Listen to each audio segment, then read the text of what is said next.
conheci a Cristolândia através de um colega meu, né? Que ele chamou eu pra um dia vir aqui tomar um café da manhã, que não tinha onde tomar um café da manhã, eu vim com ele. Aí foi onde eu vi aqui que tem amigos de verdade, entendeu?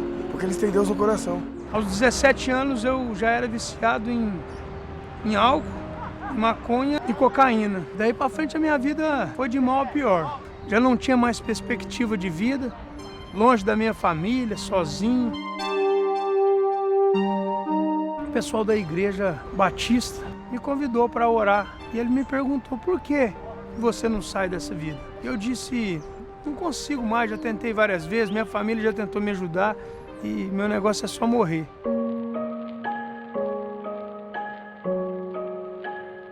Morador de rua há 10 anos, aqui nas imediações dos Campos Elíseos, Cracolândia, região de São Paulo.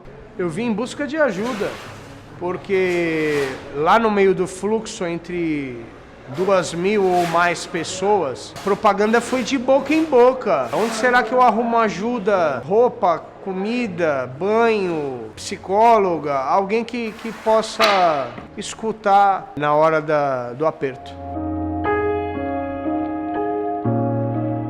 Uma pessoa que já tinha passado pela Cristolândia, já tinha sido liberta, ele começou a gritar o meu nome e falar: Jesus vai transformar a sua vida hoje. Eu consegui uma vaga para você na Cristolândia. Eu comecei a entender, aprender a caminhar com Cristo. Hoje, pela misericórdia de Deus, eu sou uma pessoa liberta. Meus pais me recebem lá em casa de braços abertos. Voltei a estudar, fiz um curso radical. E hoje, pela misericórdia de Deus, eu posso andar aí na Cracolândia e poder ajudar outras vidas que ainda não entenderam que só o Senhor é o caminho, a verdade e a vida.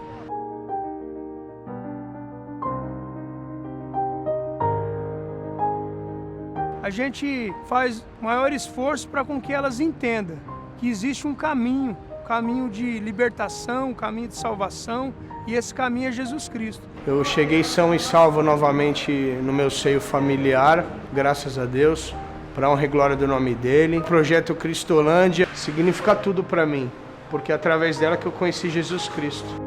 Nas Cracolândias de todo o Brasil, ainda existem milhares de homens e mulheres que clamam por libertação. E Luiz é um dos que deseja ter a vida transformada. Meu sonho, primeiramente, é me recuperar e exercer minha profissão, né? Eu sou um consultor civil, tem que ter uma vida normal, entendeu? Que nem todos têm. Sua parceria é muito importante. Comprometa-se, ore, invista e sustente essa causa para que possamos levar o projeto Cristolândia a todo o país e demonstrar o amor de Deus, que é o único capaz de libertar e transformar a triste realidade dessas vidas.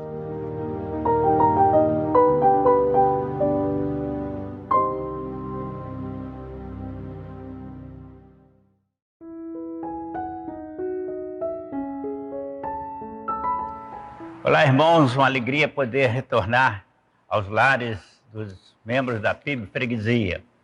Um prazer sempre renovado para mim poder retornar ao meio da semana aos lares dos irmãos para este momento de estudo da palavra e também um momento de oração. Continuemos, irmãos, agradecendo a Deus pelas bênçãos que Ele tem proporcionado à nossa igreja. Temos, com a graça do Senhor e a cooperação dos irmãos, temos vencido este obstáculo da pandemia e já estamos retornando aos nossos cultos presenciais. Na parte da manhã, domingo pela manhã, já estamos com o culto presencial. Claro que coordenado, observando os detalhes aí para a preservação dos irmãos, mas já estamos retornando. Apenas queremos que os irmãos que vão estar conosco no culto presencial, que possam fazer a sua inscrição. Aliás, deixa-me lembrar aos irmãos que próximo domingo, primeiro domingo do mês, no culto da manhã, então, teremos a ceia do Senhor, a ceia memorial. Quero convidar os irmãos, especialmente aqueles que ainda não apareceram, para aparecerem, e conclamo também os jovens de nossa igreja. Estou saudoso de muitos dos nossos jovens, nossos adolescentes. Quero vê-los presentes ao culto no domingo pela manhã. Façam a sua inscrição, façam a sua inscrição. Nós estamos abrindo um pouquinho mais, né? Estamos aí com 50 pessoas, mas estamos aumentando para 75, aumentando um pouquinho mais para poder acomodar bem os irmãos e ter a presença máxima dos irmãos conosco. Gostaria, irmãos, de pedir as orações da igreja em favor da irmã Cleonice. Ela continua em tratamento do câncer, fazendo químio, e os irmãos estejam orando por ela, sua família, o irmão João, para que o Senhor possa dar vitória a ela. Também o pastor Jardim, Manuel Jardim, ele está internado no Cardoso Fontes e carente de nossas orações. Os irmãos não deixem de orar por ele, pela irmã Maria José. Irmão Aldenor, também com câncer, em tratamento, vencendo gradativamente, mas ainda carente das orações. E outros irmãos que não temos aqui os seus nomes, mas que os irmãos estão sendo informados através da secretaria de nossa igreja, que estão enfermos, que estão acamados, que estão preocupados, que estão ansiosos por alguma situação. Orem também, irmãos, pelos irmãos que estão desempregados. Alguns foram atingidos pela pandemia e perderam seus empregos e estão com dificuldade financeira. Os irmãos estejam buscando de Deus o socorro em favor desses irmãos. Um outro motivo de oração que quero destacar e pedir a atenção dos irmãos nesse sentido, não apenas as orações, mas também o interesse, a atenção. Nós estamos, irmãos, iniciamos no domingo passado iniciou-se a campanha política para a eleição em nossa cidade. Será uma eleição municipal e eu gostaria que os irmãos estivessem orando a Deus em favor de nossa cidade. Nós precisamos de pessoas sérias à frente da nossa cidade, vereadores conscientes da sua responsabilidade de representante do povo, um prefeito que cuide da cidade, que ame a cidade, que vivencie os interesses da cidade. Nossa cidade muito bonita, conhecida, famosa no mundo todo, e passando, irmãos, por situação de vexame, de corrupção, de roubo. Irmãos, cabe a nós, servos de Deus, orarmos para que possa haver paz em nossa cidade. Oremos então, mas não apenas oremos, estejamos atentos, sabendo estudar e escolher aqueles que no dia 15 de novembro serão votados por nós para nos representar como aqueles que dirijam os destinos de nossa cidade. Oremos então ao Senhor. Pai, te agradecemos por esse dia, pelo privilégio deste encontro no meio da semana. Pedimos ao Pai que venhas em nosso socorro. Há irmãos enfermos, estamos destacando alguns, o irmão pastor Manuel Jardim, o irmão diácono Aldenor, a irmã Cleonice e tantos outros irmãos que, Senhor, que estamos nesse instante nos esquecendo dos seus nomes, mas que estão também carentes do teu cuidado e do milagre vindo do teu trono. Abençoe, Senhor, o teu povo, especialmente os membros desta tua querida igreja. Também, ó Pai, queremos pedir em favor de nossa cidade. Senhor, que a nossa cidade possa viver no futuro momentos de paz e tranquilidade, momentos de prosperidade, que ela possa ser reconhecida no mundo, não apenas como uma cidade bonita, maravilhosa, mas uma cidade onde o teu nome seja conhecido, respeitado e onde o teu povo, Senhor Deus, possa ter influência positiva para a transformação de vidas. Abençoa-nos, ó Pai, como igreja, como denominação batista nessa cidade, Abençoe a Convenção Batista Carioca, os seus líderes, presidentes, secretários, o executivo, toda a equipe que trabalha no escritório, Senhor, que vivenciam os problemas dessa cidade no que se relaciona à atuação das tuas igrejas. Abençoe, Senhor Deus, o povo batista carioca. Nós oramos em nome de Jesus. Amém. Irmãos, nós encerramos na semana passada um estudo sobre a mordomia. Na verdade, foram noções sobre mordomia. Falamos de vários aspectos da mordomia e terminamos as duas últimas quartas-feiras falando sobre a mordomia dos bens e a mordomia, a nossa responsabilidade como mordomos na questão da contribuição para a obra de Deus na face da terra. Vamos seguir com o nosso estudo. E a partir de hoje, desta quarta-feira, estaremos estudando o que creem os batistas. Convido os irmãos crentes antigos a acompanharem com interesse essa série de estudos, pois, por certo, aprenderão novidades em nossas antigas doutrinas que ainda não haviam percebido. Mas quero também conclamar os novos crentes, especialmente os novos convertidos. Convido-os a participarem destes estudos com a máxima intenção e interesse, para que conheçam as doutrinas da fé que abraçaram. Oro para que o Senhor Jesus me ajude, ilumine a minha mente, e que através do Espírito Santo eu possa ministrar com sabedoria, na ajuda do Espírito Santo, possa ministrar com sabedoria e clareza essa série de estudos que abordará os seguintes temas. A Bíblia é o assunto de hoje. Próxima quarta-feira, Deus, Jesus Cristo, Espírito Santo. Vocês estão observando que nós não vamos nos aprofundar muito, mas quero passar noções fáceis de guardar, práticas, para que os irmãos possam conhecer no todo as nossas doutrinas. Então, na próxima quarta-feira, Deus, Jesus Cristo, Espírito Santo. Depois, anjos, homem, pecado, salvação, igreja e sua missão, igreja e arrebatamento e ressurreição. Depois, por último, a volta de Cristo e o juízo final. Vamos então, irmãos, para o estudo de hoje.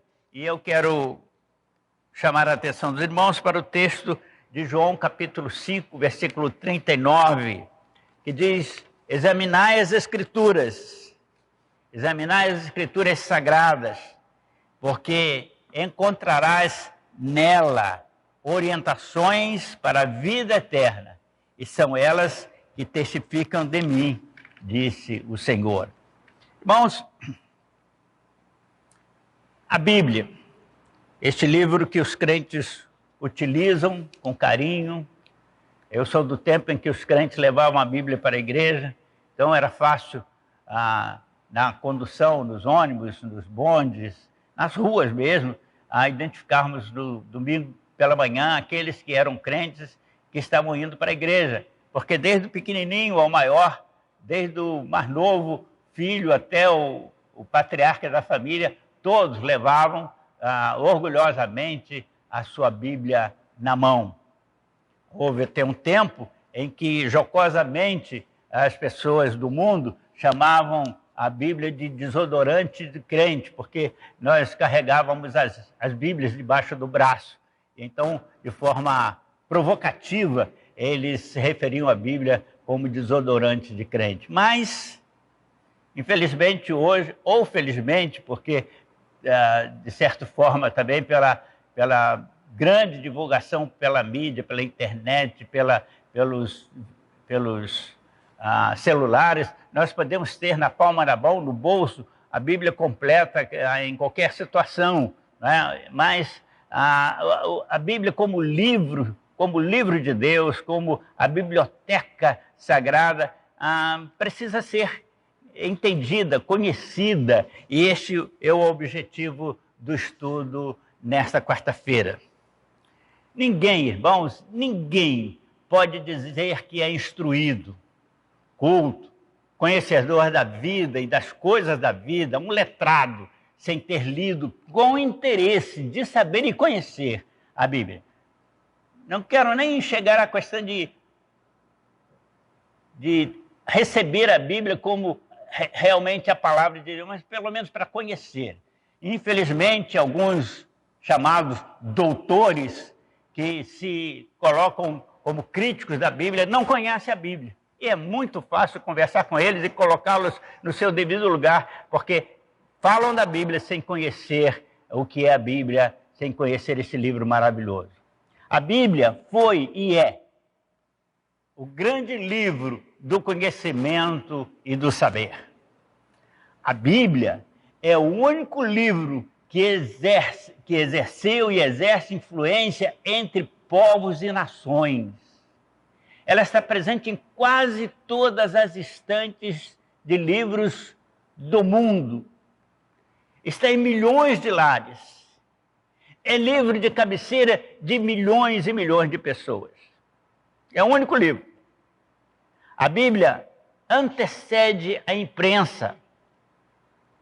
A Bíblia, foi o primeiro livro a ser impresso em uma prensa de tipos móveis, a prensa de Gutenberg, na Alemanha, em 1445, numa tradução do latim para o alemão. Nenhum outro livro foi lido por mais pessoas e publicado em maior número de idiomas do que a Bíblia. O vocábulo biblos, etimologicamente, significa coletânea de pequenos livros.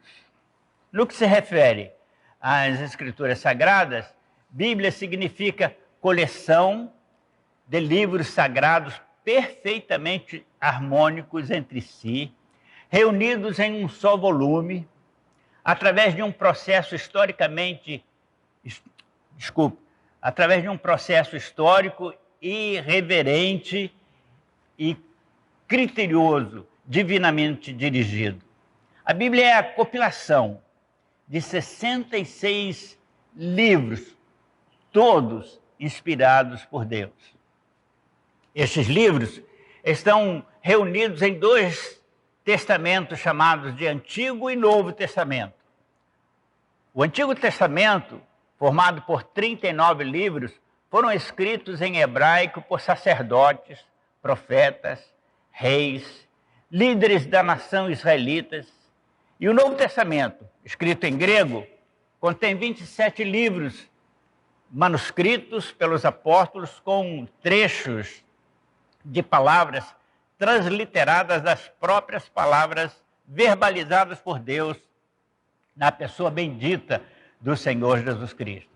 Quando lemos o capítulo 24 de Mateus, capítulo 25 de Mateus, quando lemos o capítulo 13 de Marcos e outros trechos, outros capítulos dos evangelhos, nós podemos perceber trechos completos, verbalizados por Deus na pessoa de Jesus Cristo. O sermão escatológico é um deles.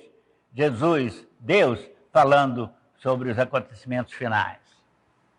Enquanto os 39 livros do Velho Testamento enfatizam a promessa divina de um remidor e narra a história, a saga de uma nação escolhida para os propósitos divinos, a nação de Israel, os 27 livros do Novo Testamento enfatizam a pessoa de Cristo como Salvador, o estabelecimento e desenvolvimento e missão da Igreja de Cristo, e termina no Apocalipse descrevendo a presente era da Igreja, a volta de Cristo, o julgamento final que conduzirá a humanidade ao estágio de salvação e felicidade ou perdição e tormento por toda a eternidade. Para entender a Bíblia, é essencial conhecer a história da humanidade, da sua criação, a consumação e o motivo que levou o Criador, Deus, a criar o homem. Ou seja, conhecer a Bíblia do Gênesis ao Apocalipse, do primeiro ao último livro da Bíblia, revelado por Deus a homens que Ele mesmo escolheu e inspirou para escrevê-los. O tema de toda a Bíblia, o foco unificador dos 66 livros, apontam para Deus, um ser espiritual que, para sua própria glória, resolveu criar e ter para si mesmo seres formados à sua própria imagem e semelhança que, por opção pessoal, quisessem ser seus súditos em seu reino eterno, adorando, honrando, servindo em amor, e a quem ele possa demonstrar sabedoria, poder, glória, graça e amor. A Bíblia, meus queridos, revela os planos de Deus para aqueles que, por livre escolha, escolherem serem seus súditos. Ele os separa e prepara para viverem plenamente felizes em santidade pela eternidade infinita. E só conhecendo a Bíblia você poderá se preparar para esse estágio da vida.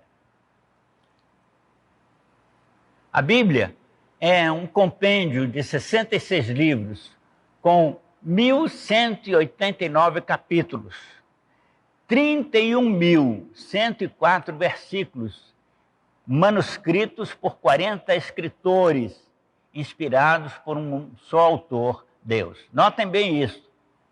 40 escritores, escribas, inspirados por um só autor, Deus.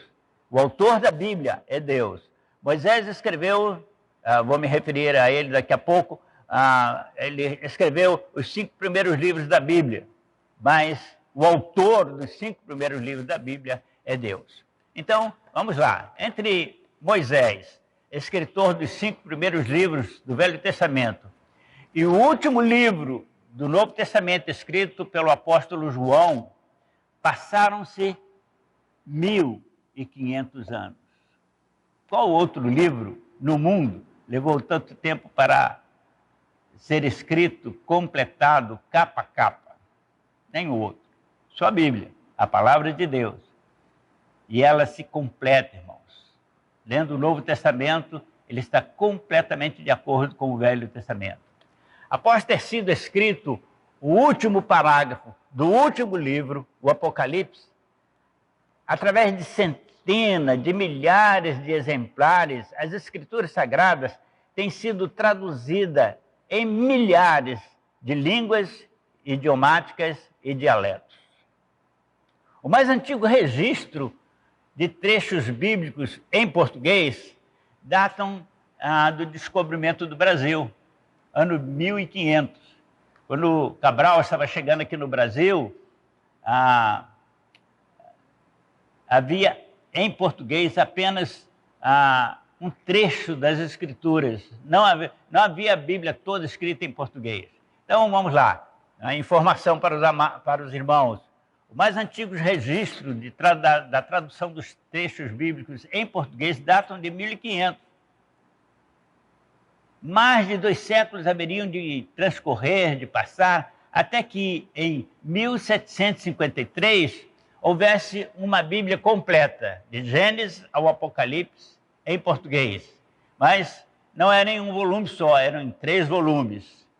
A Bíblia, a primeira Bíblia completa em português, em um só volume, tal como conhecemos hoje, só aconteceria em 1819, e ela foi impressa em uma prensa em Londres. Gênesis dá início às Escrituras, estabelecendo como uma ponte, uma conexão da eternidade passada com a nossa existência no tempo e espaço, com a história detalhada da criação. Gênesis capítulo 1, versículo Gênesis 1 e 2, capítulo 1 e capítulo 2. Do mesmo modo, o Apocalipse faz a ligação da nossa existência presente no tempo e no espaço com a eternidade futura, com a eternidade por vir. Apocalipse capítulo 20 a 22. Então, meus amados, a Bíblia, ela se prende às coisas terrenas.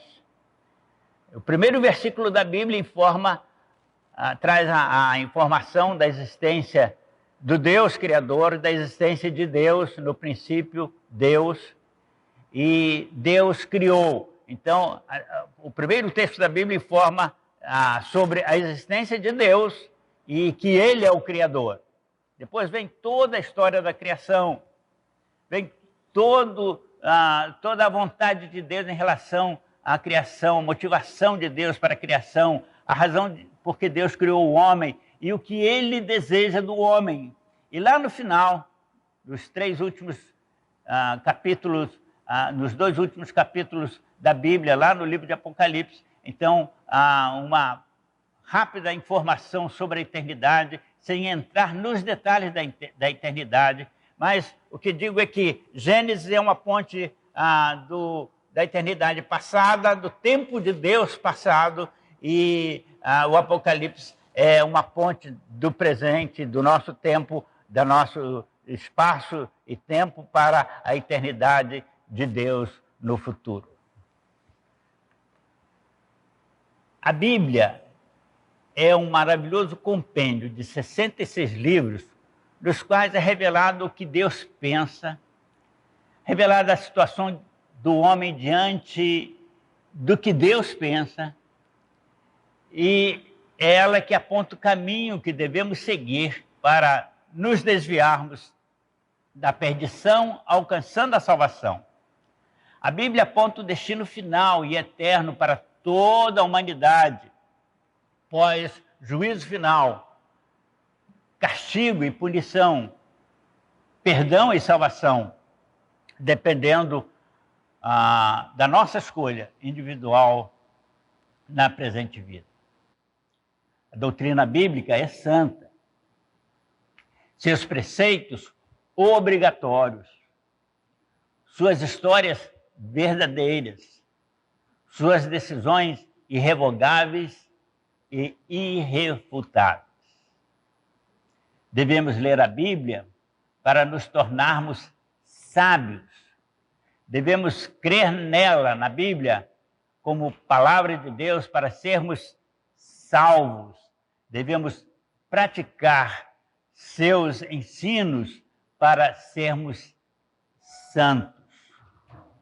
Vou repetir essa informação, porque ela é muito útil e aplicável para o conhecimento.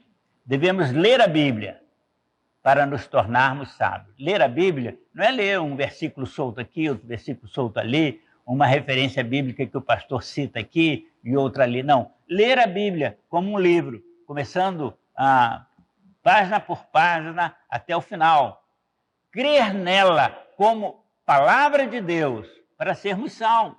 Porque se você ler a Bíblia e não aceitar a Bíblia como palavra de Deus, você não vai seguir a sua orientação, e não seguindo a sua orientação, você não vai alcançar a salvação. E praticar os seus ensinos para sermos santos. Porque a palavra de Deus diz que nós devemos ser santos como Deus é santo. Ao reconhecimento pela igreja dos escritos inspirados por Deus, dá-se o nome de cânon, ou escritos canônicos. É uma palavra pouco usada assim, no nosso meio batista, mas ela é real, é necessária, é verdadeira. Quando a igreja reconhece as escrituras sagradas, a Bíblia, como inspirada por Deus, nós entendemos que esses escritos, chamamos esses escritos de canônicos. O estudo de hoje tem como foco, meus queridos, visa o fortalecimento da nossa crença na revelação e inspiração única da palavra da Bíblia como palavra de Deus. Não estou apenas transmitindo conhecimento para vocês, informações, mas que essas informações possam abençoar você nessa direção. As Escrituras Sagradas, a Bíblia, tem sua origem sobrenatural. Elas são palavras de Deus, divinamente inspiradas e reveladas aos homens. Vou repetir, a Bíblia, o que nela está escrito, palavra por palavra, são revelações divinamente inspiradas e reveladas aos homens. Quando não havia Bíblia escrita, Deus revelava-se verbalmente, diretamente às suas criaturas. Foi assim que ele se revelou a Adão. Ele falou com Adão. Adão não via Deus. Vou explicar por que não vemos Deus daqui a pouquinho. Adão não via Deus, mas ouvia Deus. Ele ouvia a voz de Deus. Adão foi alguns dos homens que tiveram o privilégio de ouvir o som da voz de Deus. Então ele revelava-se verbalmente, diretamente às suas criaturas. Moisés ouviu a voz de Deus, Abraão ouviu a voz de Deus e tantos outros. Noé. A palavra revelação significa tornar conhecido. Segundo o dicionário bíblico, revelação significa descortinar, abrir a cortina, tornar vista a realidade. E aí, deixa-me dar a informação que falei há pouco sobre Adão não vendo Deus. Deus é espírito, está lá em João 4, 24. Deus é espírito, por isso, por ser espírito, ele é imperceptível aos sentidos físicos humanos. Todavia, ele pode ser sentido, conhecido pela revelação que faz de si mesmo, pode ser percebido. A Bíblia nos informa sobre 3 modos pelos quais Deus tem se revelado a nós, criatura. Pela revelação natural, através da natureza por ele criada, é possível sim. É possível sim. Entender que existe um Deus por trás de toda essa criação. É impossível, meus queridos, impossível não sentir um toque sobrenatural, divino, ao contemplarmos a beleza da natureza. E o salmista registrou isso lá no Salmo 19. Outra maneira de Deus se revelar é pela revelação escrita. Essa tornou-se necessária quando o homem permitiu o pecado em sua alma, contaminando a humanidade. Com a desobediência do homem, permitindo que o mal o contagiasse, a revelação natural tornou-se insuficiente. Daí a necessidade de uma revelação verbal e depois escrita, mas objetiva e explícita.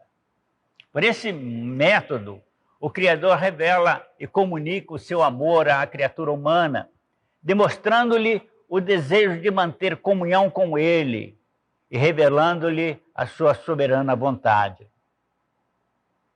Este método de revelar-se verbal e escrito não anula a revelação natural através da natureza. Pelo contrário, tornou-a ainda mais perceptível aos corações crentes, às almas salvas e submissas a Deus. Pela revelação pessoal, Deus também revela-se de forma pessoal. Pela revelação pessoal, Deus se comunica com outro ser pessoal. Deus é um ser pessoal que se comunica com as criaturas racionais de forma pessoal. O Deus que cremos, o Deus revelado pela Bíblia, não é uma força, não é uma energia cósmica ou alguma forma espiritual neutra em pessoal. Ele é pessoal, ele é um ser pessoal. O Deus que se revela pelas páginas da Bíblia e a natureza comprova a sua existência é um poder único, singular, um ser espiritual com personalidade pessoal, que pensa, decide, tem sentimentos. Sua maior e mais preciosa revelação ao homem foi feita através da palavra, o Verbo divino que se fez carne e habitou entre nós, os homens, Jesus Cristo. Você pode comprovar isso lá no Evangelho de João, capítulo 1, versículo de 1 a 12. Desculpe. Antes de continuar, já indo para a conclusão, eu quero explicar a revelação divina aos homens, especialmente a revelação escrita através da Bíblia, quando Deus inspirou vidas humanas. E quero chamar a atenção para a diferença entre revelação e inspiração. Porque eu disse lá que Deus inspirou 40 escritores. E estou falando de Deus revelando. A Bíblia revela Deus, revela Deus. E aí, algumas pessoas confundem revelação e inspiração. Quero fazer uma distinção, já estamos indo para o final. Não podemos, irmãos, não devemos confundir revelação com inspiração. Revelação é o ato pelo qual Deus tornou-se conhecido ao homem.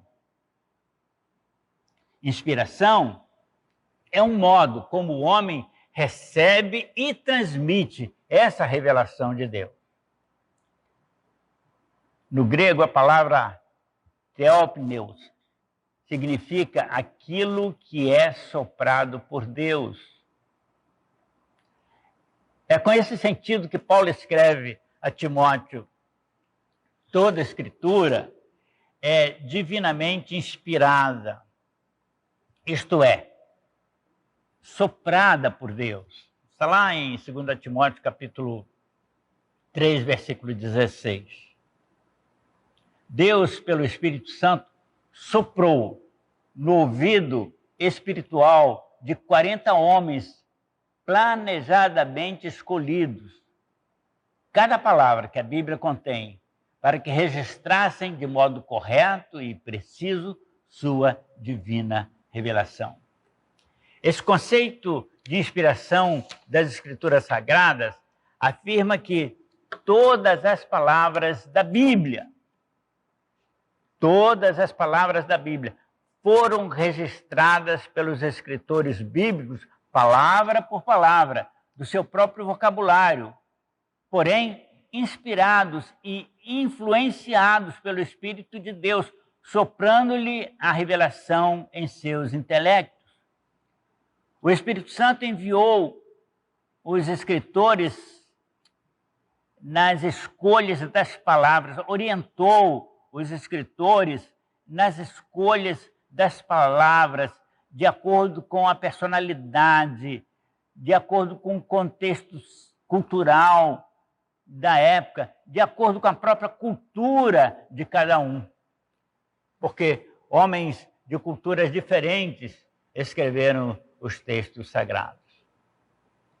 A despeito de conter palavras humanas, a Bíblia é a palavra de Deus, a verdade divina revelada, apresentada ao homem de modo explícito e transparente.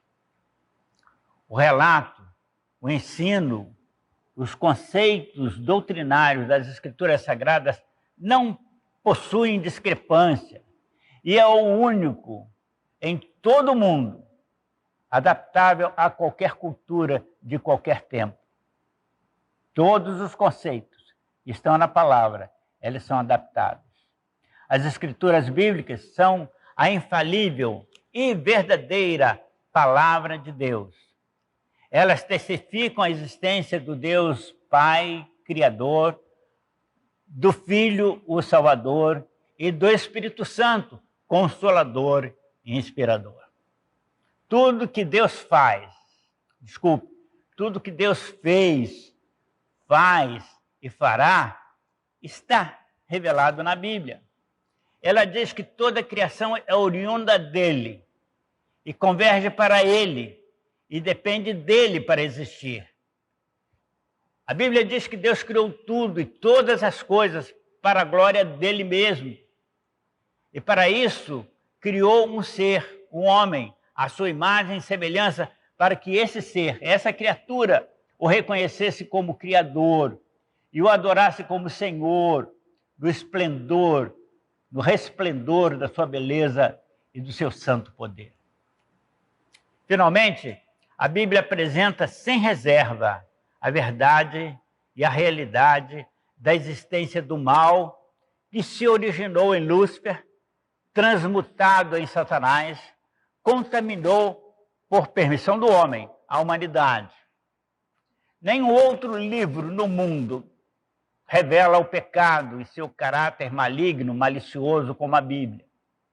A Bíblia, meus queridos, não filosofa sobre o pecado, mas trata-o com clareza e o expõe sem qualquer subterfúgio ou reserva, revelando-o como uma dívida que o homem tem para com Deus, já que o Criador criou a natureza perfeita, criou o homem bom e puro, e o homem, permitiu o pecado, que o pecado o contaminasse e permitiu trazer a maldição ao planeta por causa do pecado. Revelando o grande, incomparável e gracioso amor de Deus, a Bíblia encerra apresentando o plano de salvação providenciado por Deus para os homens, e ela revela que a salvação para o homem só é possível através da única solução estabelecida por Deus, a redenção através dele mesmo, na pessoa de Cristo. Que a redenção foi planejada no céu pelo Pai, consumada na terra pelo Filho, e é oferecida à humanidade decaída em pecado pelo Espírito Santo. Isso está lá em Tito, capítulo 3, versículo 5. Só Deus, através da sua palavra, a Bíblia, mediante o sangue remidor de Jesus Cristo, Filho, pode resgatar o homem da perdição e castigo eterno. Concluindo, a Bíblia tem produzido resultados práticos indiscutíveis.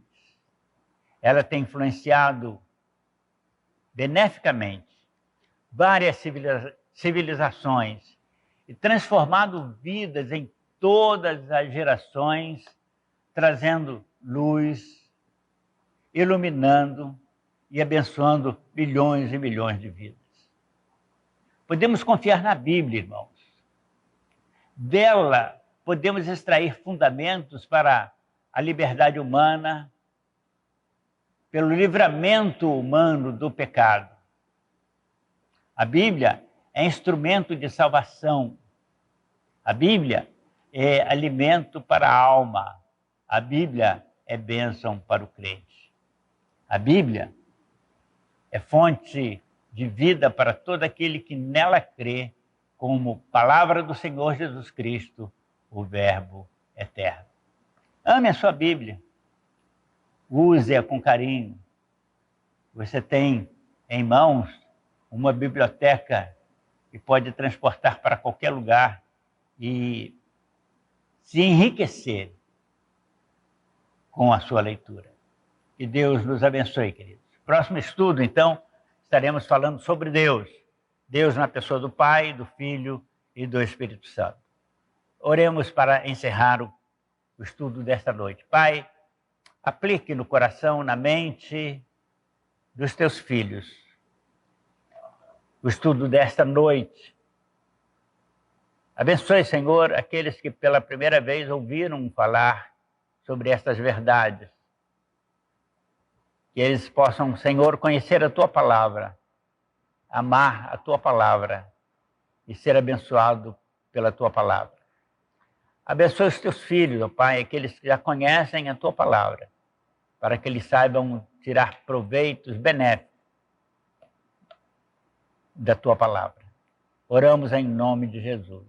Amém. Que o amor de Deus, a graça do nosso Senhor e Salvador Jesus Cristo seja com todos vós.